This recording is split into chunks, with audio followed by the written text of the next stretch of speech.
ابو سعد بن هويمل، مساك الله بالخير. الله يمسيك بالخير ويسلمك. جعلك تسلم. اخذنا منك علاج لاحتكاك الركب.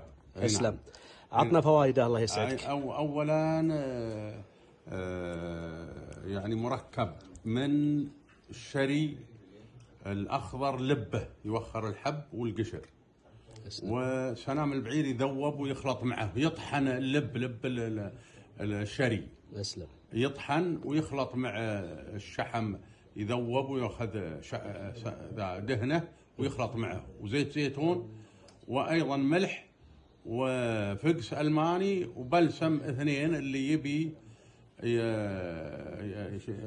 صورة له عندي ما شاء الله للبلسم وذا، لأن أنا أشجع الناس على أنهم يزينونه لأنفسهم، وهو مفيد لاحتكاك الركب، وأنا جربته على نفسي ولله الحمد، لأني أخذت من الدهونات كثير وأخذت علاج طبيعي ومسكن وما استفدت من أي شيء، والحمد لله سويت الدهون هذا ولله الحمد استفدت منه وراح الاحتكاك، وكثير من الناس اللي أيضا جربوه استفادوا. طيب منه. كم مدة الاستفادة بعد ما استخدمت العلاج؟ والله بس ما يكثر الدهون، يعني شوي، حلو. ويلفه بصوف طبيعي، يلف الركبة صوف طبيعي. صوف طبيعي مثل هذا نعم، صوف طبيعي انجليزي.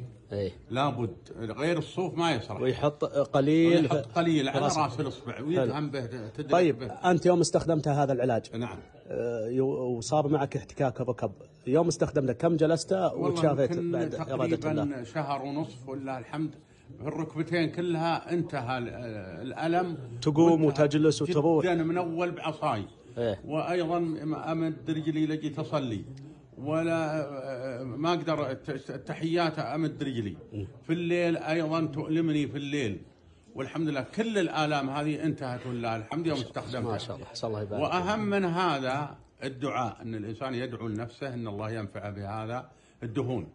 وأهم من هذا أني أقرأ عليها، أنا إلى خلصت الخلطة أقرأ فيها بعض الآيات وبعض السور وبعض والمعوذتين وآية الكرسي والآيتين من آخر سورة البقرة، يقرأ فيها الإنسان.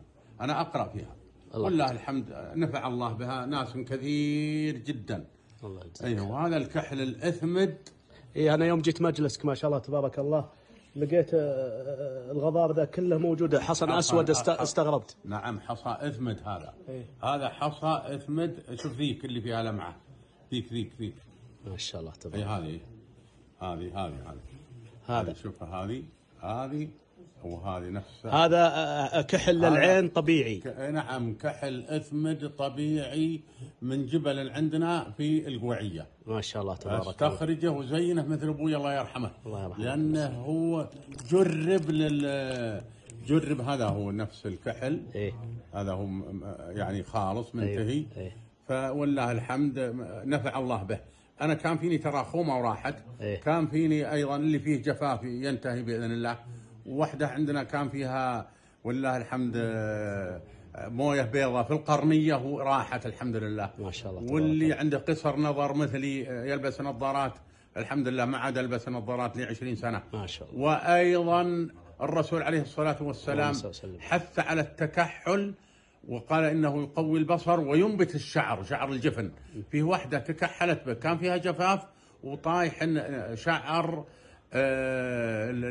شو اسمه الجفن، والحمد لله راح الجفاف عنها ونبت الشعر. وهذا مصداق حديث الرسول عليه الصلاة والسلام. اللهم صل. الله يجزاك خير ويبيض وجهك. شاكرين على الله ينفع به على هذا الإفادة وهذه المعلومات الطيبة. الله يجزاك خير ويثيبك. حفظك الله. الله يسلمك.